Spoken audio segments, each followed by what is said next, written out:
Okay, so now that you're registered, here is a sample of some of the awesome professionals that you can network with if you join CareerSpring. Our first presenter is Deborah DeMouton, and we're so excited to have her, and I will let her introduce herself. Hello, I'm Deborah Deep Mouton. I am what's called a multi-hyphenate artist. And so I run my own business, Deep Ink Productions, and where I offer services that are literary services from being a poet to an educator, a public speaker, an author, and I got to serve as the first Black Poet Laureate of the city of Houston.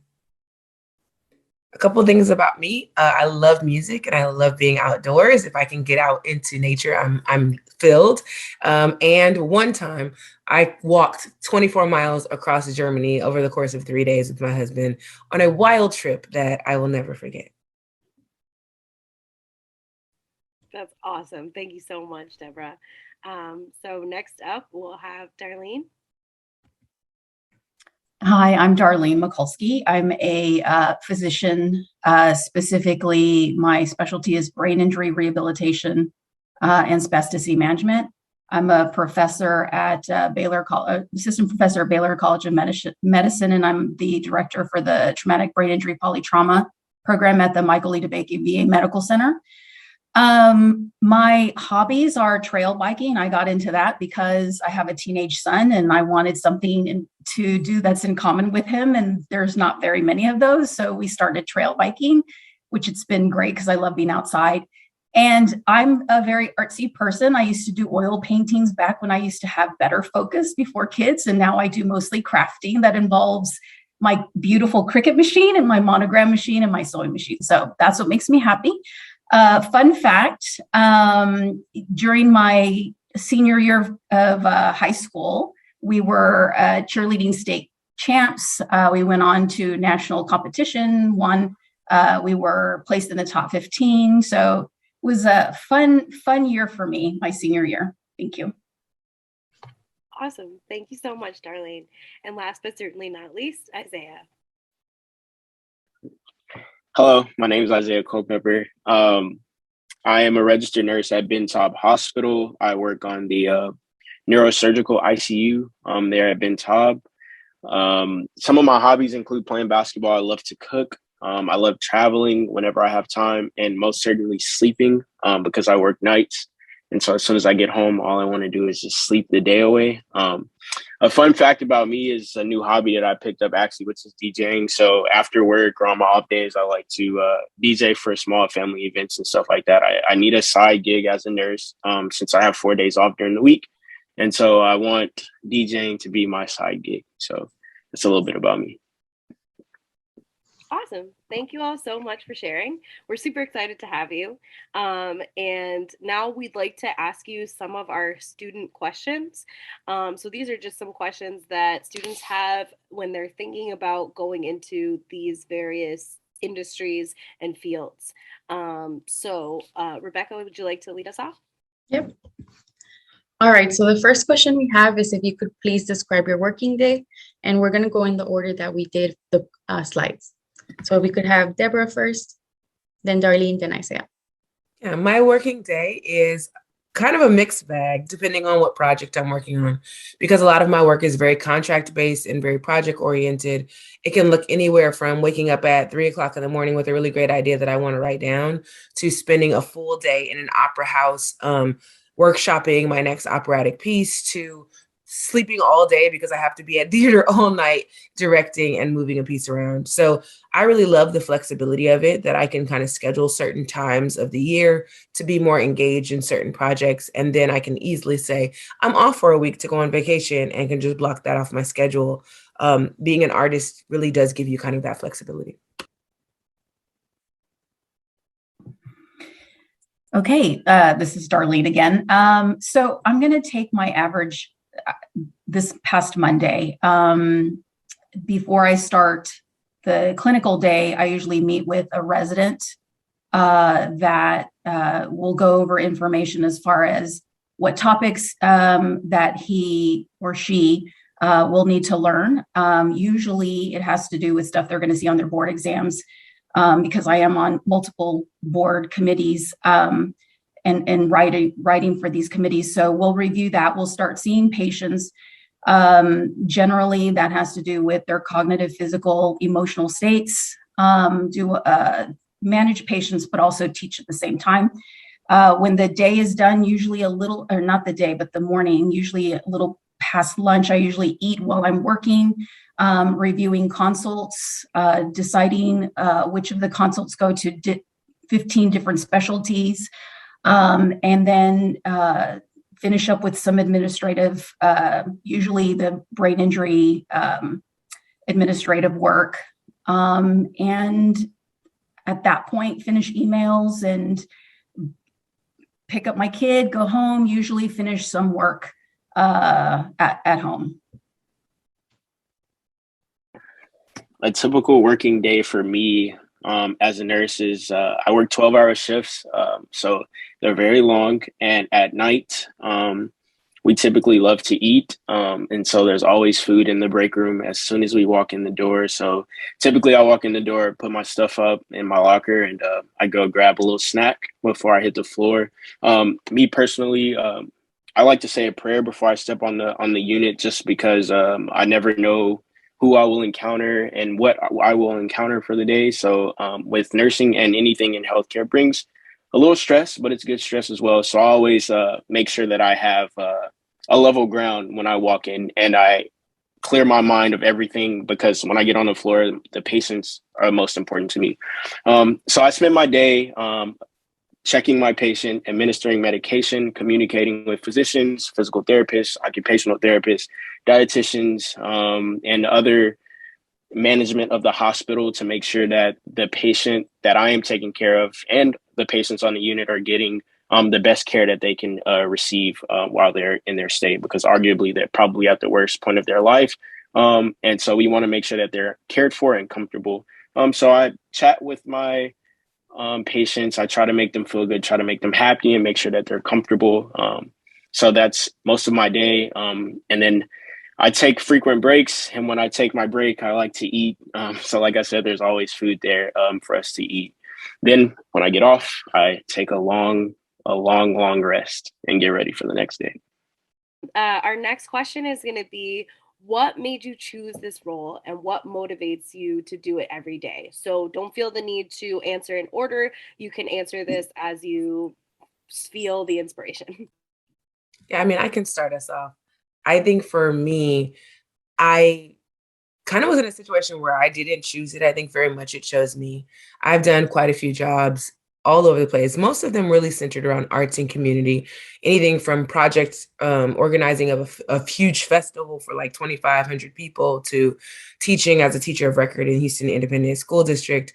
I kind of bounced around, and I think at the heart of it, what kept coming back to me was this need to create work in the world and to see my work go on stages and to perform my work.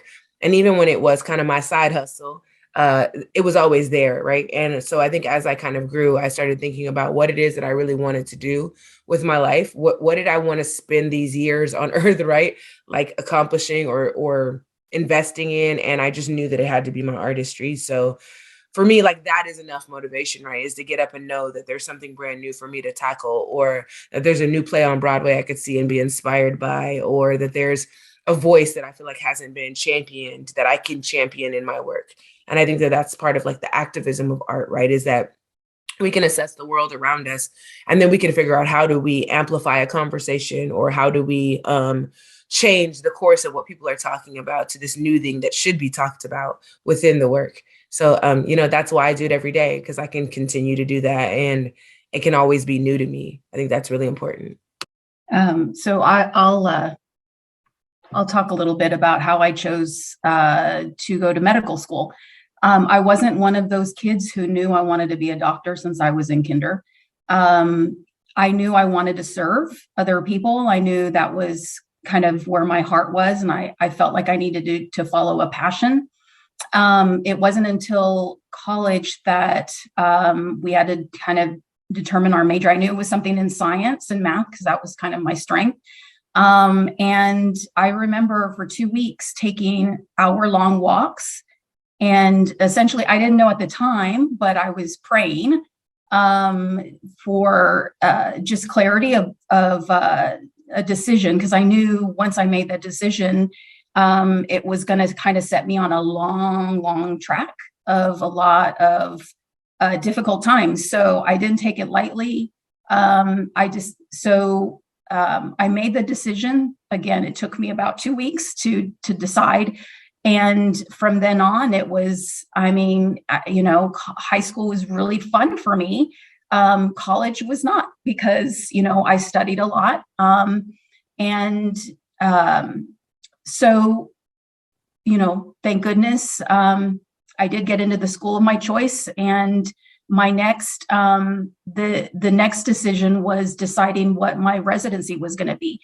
And the same thing, I had to do a lot of praying about what I felt was my calling.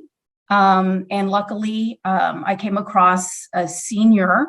She was a senior, and she was asking me, what my interests were. And I pretty much talked about chronic disability and wanting to be a part of somebody's life and getting back to as normal as possible. And she brought up, physical medicine rehab. It sounded exciting. So I did that. And then the last time that I remember doing a lot of praying was deciding whether I wanted to do a subspecialty.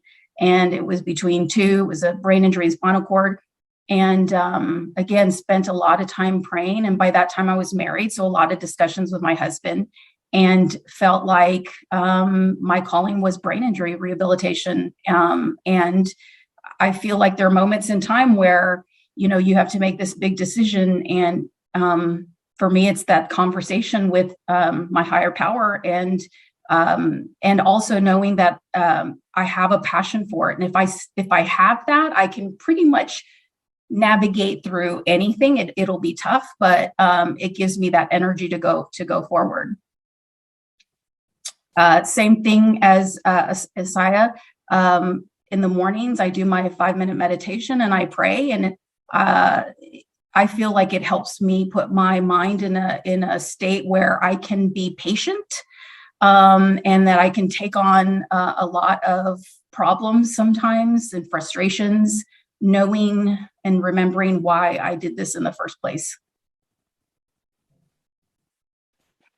So I chose nursing for a couple reasons. Like Darlene spoke about earlier, I knew it was something, for me, it was something science-wise or healthcare-wise. So originally I went to school and got my first degree in exercise physiology because I thought I wanted to be a physical therapist. I worked under like physical therapists for a while, like as a tech, just trying to fill out the field and see if I actually liked it. Turns out I got burnt out pretty quickly. And so I wanted to still use those prereqs and the degree that I had for something else. And nursing had always been on the back of my mind for a couple reasons. One, my dad was chronically ill throughout most of his life. And so we spent a lot of time going to the doctors, being at the doctor's office. For me and my family, at least, it was the nurses that made impacts for us because they were always around the clock with my father and making sure that he was comfortable and et cetera. And then my grandma, she's also a nurse, and she retired from the same hospital, the same specialty that I am currently working in. So she was also in the back of my head, like preaching to me to be a nurse and begging for me to be a nurse because none of her grandchildren wanted to go into the healthcare field or be a nurse. And so that's how I picked up nursing. And another reason why nursing is so special to me is because I love taking care of others, and I love being there for others, and I love advocating for others. And that's a big thing about nursing, is advocating for the patient when they can't speak for themselves or when they don't know how to speak for themselves, right? And so I think if you feel strongly about others and you want to take care of other people, I think that nursing is a great career.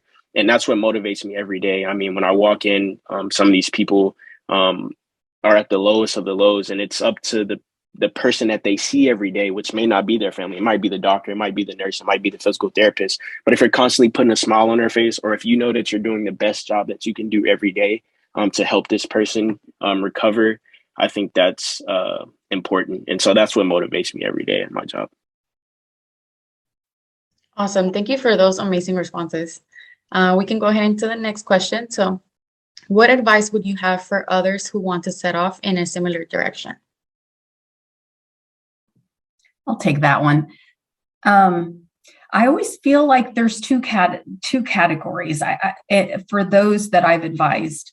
The first is the group that just wants to know, how do I get into med school? Because it's very, very challenging. And then the other is how, kind of what do I do past that? What kind of doctor do I want to be? So what I would say for the first part is, number one, is this truly your passion? And find people, find connections, find Career Spring, and talk to mentors. Do exactly what we're doing here. Talk to different healthcare providers and find out, is this something I'm interested in? Because, it's expensive to go through this graduate, college, graduate school. And if the more information that you have to make that decision, the better. Okay, that being said, if the person decides this is what I want to do, I would say in something as challenging as pre-med and medical school, that to develop your study skills is so important, because there are going to be times where you feel there's no way I can get through all of it.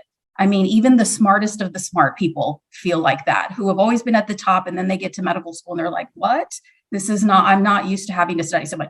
So I would say to talk to people. In fact, I've talked to a few advisees in Career Spring about study skill strategies, because it's not just one or two classes. You're going to have like 5, and you're going to have to be able to do not just mediocre, but you're going to have to excel. So how to do that is very important. I think it's also important in life to have a balance. So many times I've talked to usually my daughter's friends in college who are just study maniacs, and I tell them about burnout and how you have to have a reward system. You have to have structure so that you're changing up environments of study. Just this is going to be a large part of your life, the whole study, and it never ends. I'm still taking many different types of recertification tests and having to balance a family and a job. So I really feel like in life, and certainly in college and graduate, it's very important to start understanding your strengths and your weaknesses as a student. And as far as your weaknesses go, how to change up your study strategies that help you. And that determines, for me, am I an audio? Am I more of a visual, auditory, tactile learner? Just different things that make it more interactive and actually encodes in your brain so that you can remember that information later. So a lot of information, but like I said, passion is a big thing. If you decide that's what you want to do, then start study strategies and get connected with people. That's all for me. I'd like to also answer this question. I think there's a couple of things that come to mind when I see this question. One thing is, I've always been told that anything worth having comes with hard work. And so I think whatever career path you guys choose, or whichever direction you choose to take, prepare to work hard, because 9 times out of 10, there's other people in your shoes. There's other people surrounding you that want to do that same thing. And it's going to take hard work, and everybody want to be able to get there, because everybody doesn't have the work ethic, right? So you have to be able to have the passion and the work ethic to conquer whatever is in front of you. Secondly, if you truly love what you do, you'll never work a day in your life. That's another thing that I kind of live by. And the only way you figure out if, I think for me at least, the only way you figure out if you want to take the direction in which you're taking is to get your feet wet and get in the field. And so a lot of things with me and my experiences, I thought I wanted to be a physical therapist, right? So I was working at several different hospitals in Corpus as a tech, helping all of these physical therapists, learning from them, figuring out if this is what I wanted my day-to-day to be like. I went to to school, got a degree to apply to physical therapy school. The degree was probably like $80,000, right? Then I turn around and tell my parents like, hey, mom and dad, I think I want to go back to school because I don't think I want to go to physical therapy school. And so that conversation wasn't too difficult because they wanted me to do what I wanted to do at the end of the day, but it was definitely a detour from my career path, right? So if I would have went nursing right away, I would have already been in my career for 3, 4, 5 years now. But instead, and that's okay because everybody has their own plan, but I went one way, came back to nursing, and then now I'm in my career. So I think that it's important to not only do research and read behind the computer and talk to people, but if you can get a job or if you can shadow somebody or volunteer in that field, to really get a feel for how it feels every day to show up at that job or at that occupation, I think that's most important. Yeah, I think for me, I would just offer there's a lot of language around people who are against entrepreneurship and against being an artist. I heard multiple times that I would never eat, and I wouldn't be able to live and take care of my family and be married and have a business. Those are things that I feel like people who don't understand what you're doing and what your purpose is will put in your ears. And so if I had any advice, it would be to not listen to any of that, right? It's like, not that it's not going to be hard, because it will be hard. Much like Isaiah said, things that are worth it, are worth fighting for, and are worth pushing through the difficult times. But if you see something and no one else understands it, that's okay too, right? If your dreams scare you, then you're probably on the right track. Run into that, right? Like run into the fear, because a lot of times the places where you feel the most misunderstood and the most unseen are like the exact place that God designed you to be, right? Because someone had to do that. Everything is impossible until someone does it the first time. So be the person that does it the first time. Make the model. Be willing to blaze the trail, right? Those are things that I feel like we don't tell students enough, that it's like okay to go against the grain. It is okay to make your own path. It is okay to not know what you want to be when you grow up until you're 35, right? Like these things are okay. You will be okay. I promise you will. If you just listen to yourself, if you connect with whoever your higher power is, if you pray, if you put your feet down and you really listen to what it is that you're meant and put on this earth to do and how you're meant to change and shape it, you will find it. There's plenty of time. So that would just be the advice I give is don't doubt yourself, believe in yourself, because you can do it. If you can see it in your mind, you can do it. I promise you can. Fantastic. Thank you so much. So our next question is, if you were to do your path over again, what would you change? I'm going to respond to this. And I don't think it's necessarily a long response for me. I thought about it a lot. And as far as decisions, probably not much. But what I would change is my approach to things, and to give more effort and energy into my mental health. My mental health. I mean, that means at some point understanding that, you can try your best, but at a certain point it's out of your hands. And, put in the work, but no matter what the outcome is, you're still going to survive and you're still going to make it to the destination. You just might need a detour. I was talking about detours. There's been many detours in my life, and some of them I didn't like, but it got me. I realized then when I got there, it was better than I had expected in the first place. So I really feel that's God's hand in all of it. And while at the time it may feel like it's not the direction, it will be if you continue to work hard and know what it is that you're trying to get to. So I would say, and I brought it up again during a lot of kids in pretty much medical school or beyond. I've just seen a lot of kids just get down because their grades aren't exactly where they want to be, or they tried so hard and the outcome wasn't really what it was. And ultimately is what's the most important is if you are healthy mentally. You can't be there for others if you're not taking care of yourself. So never let that be on the back burner. You have to have energy to put into others. And if you don't have it within yourself, it's harder to do that. And so yeah, that's my big suggestion about what I would change and what I encourage other people to do. Yeah, I'll jump in next.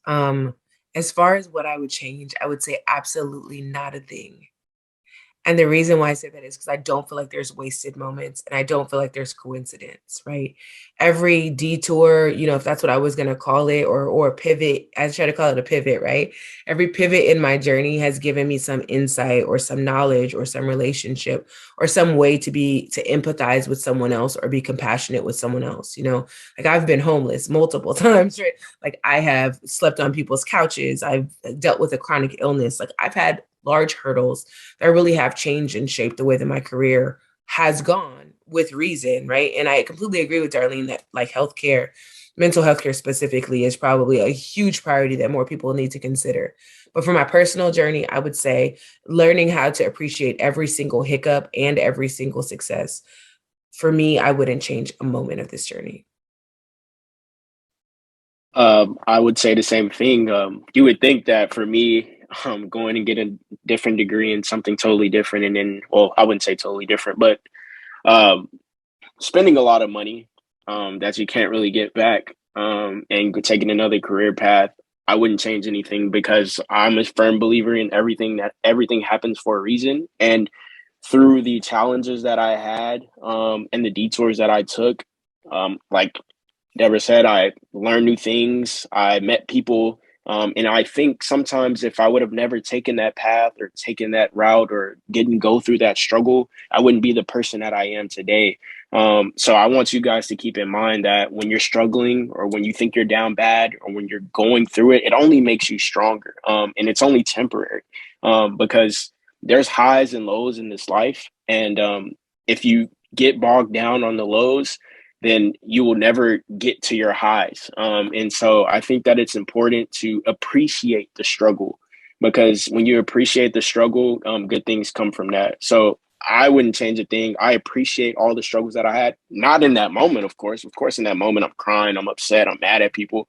But then when you look back on it a week later or a year later, I'm like, man, I was really upset at that moment.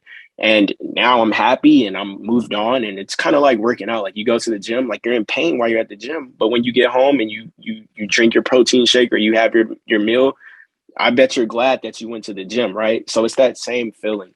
And so I wouldn't change a thing. I'm actually glad that I went through everything that I went through. Awesome. So I'm personally really excited about this last question. I think it'll just be interesting to hear your responses. So basically it is, what was the most important thing you got out of high school that has helped you now? Yeah, I'll jump in. High school for me was everything, in a lot of ways. I was always like a little closet writer who would like carry a spiral notebook with me and like jot my little angsty, angry things in the corner. But my high school English teacher, Michelle McCurry, is the first person who told me you're a writer, right? She's the first person who saw me. And I just think like having those kind of mentorships, like the ones offered through Career Springs and other areas, like that, people who can see you and maybe even challenge that you're better at things than you thought you were, or that your intentionality behind things is even better than you thought. Those things were really helpful for me. I started performing in high school. I started really honing my voice in high school. I started figuring out like, what is it that I do that's different and how can I own that in high school? So I think you're at the perfect time and the perfect place to figure out everything and nothing at all, right? To be open to the world and open to what it could be, and all possibilities are wide open to you.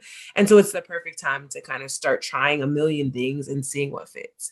Because the reality is like this life really is about taking risks and trying new things until you find what you love. And so don't be scared of that. Don't be scared that you're going to waste time or anything like that. I think, for me, I did everything from learned how to play piano to sing in a choir to like be on a mock trial team. Like all of these things were high school for me. And now I look back on it as someone who wanted to be a lawyer for a long time because people told me that that was the route to success. And because it was something that I loved to a certain extent, right? Arguing with people, but I realized I just liked the theater and the drama of it. Like when I really look back on it, I just wanted to scream objection at someone. I didn't really want to do law, right? So for me, it was like figuring that out and really like being okay with the fact that I was a weirdo Like I love that I'm weirdo, right? Like I think just finding that for yourself, which is a really hard thing to do. I don't want to make it sound like it's simple, but the more easily and readily you are available to like find who you are, I think this is the time. And listen to the people who you trust around you, because I think they really will lead you towards a positive outcome. So it's funny that I feel like, because I've thought about this answer, and it's kind of in line with what Deborah was saying. What I thought about my high school experience was, it was probably the first time I really practiced or got involved with positions that involved leadership. And again, I didn't at the time know that I was being a leader, but I was being a leader, and I was delegating, and I was in charge of, what was being produced at the very end. And that's the time to practice. I would also say that, again, in line with Deborah was saying about, choosing all different things. I always felt in high school that I didn't quite necessarily fit in a group. I kind of bounced around between the academics and the athletics and the party people.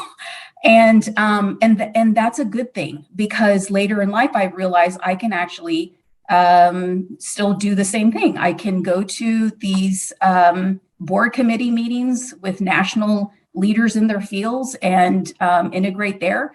I can, hang out with the stay-at-home moms around my kids' school. I can see patients who are mostly, blue-collar workers who have worked their butts off all their lives, and understand that because of my history, my background, where my family came from.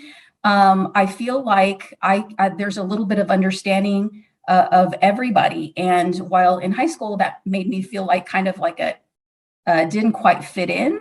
I realize now that it was a gift. It is a gift to be able to connect and relate to people of all different socioeconomic statuses. It's funny. When I saw this question about high school, I feel like I've been out of high school for a good while. No offense to the other panelists. I'm sure I'm the youngest one on the panel, but high school feels like some time ago.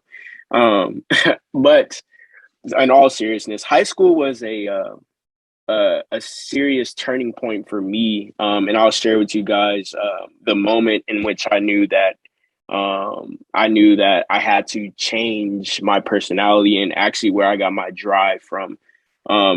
So in high school, all I cared about was athletics. All I cared about was making my B or C to pass the grade report so that I can play on Mondays, Wednesdays, and Fridays, or so I can go to practice, or so that people can stay off my back. So I graduated high school with like a 2 point something, or I don't even remember. But what the turning point for me was at the award ceremony and at senior year of high school. They were giving out all these awards, and I'm sitting at the table with my friends. And of course, my friends are athletes, but some of them were also smart. And so we're having dinner with our families, and we're all sitting around the table, and then they start calling awards, and everyone at the table got an award. Every single person at the table got an award. And I'm looking at my mom. My mom's like, I mean, she's not really looking at me or thinking anything, but I'm thinking in my head, I'm like, wow, all my friends are at the table. My mom's looking at their plaques and stuff like that. And like, oh, that looks so nice and stuff like that. And here I am, and I have nothing, right? And so at that moment, I knew that wherever I went next, I was going to work my tail off. I wouldn't say that I was the smartest kid or whatever. I just work hard, and I just put 115% in every single time in anything that I do. So I think that my drive is what I took from high school. And so I literally broke I went home and shed some tears, like when I didn't bring home an award. And when I went to college, my first degree, I graduated with honors. Like I had all this stuff, and I basically made up for it. But it was that drive. And I feel like if it wasn't for me sitting at the table in the circle around the people that were my friends, then I would have never been the person that I am today, because they pushed me to be better and to be something like them. So another thing that you guys should take away is be mindful of the people that you carry yourself around. Be mindful of the people that you call your friends, right? Because if they're not working as hard or harder than you, then you probably want to consider a new group of friends, because birds of a feather flock together, right? I'm pretty sure you guys have heard that. And so it's important that you make sure that you connect and you surround yourself with good people and hardworking people, because that will be a reflection of yourself. And so I thank God for high school and the situation that I went through, because like I said, the person I am today is because of that award ceremony in high school. Thank you so much for all of those insightful answers. We really, really appreciate it. I know that the students also really appreciate it. Um, we could not have been able to give this 2-1 goal without you all. So we just want to thank you all so much for joining us. And for our students who are watching, don't miss your chance to speak with these advisors. All 3 of these people are on the platform as advisors and waiting to talk to you, waiting to give you specific advice for your situation, as well as 800 plus more other advisors who have awesome advice and different experiences. So if you want to network, if you want to broaden your horizons, this is the perfect place to do that. So thank you all so much. Thank you, One Goal. Thank you, Rebecca. You're all awesome. Thank you. I really have enjoyed hearing your responses. This has been one of my favorite events. I think especially that last question for me just was really insightful to hear your answers. So thank you. Thank you for having us. Thanks a lot.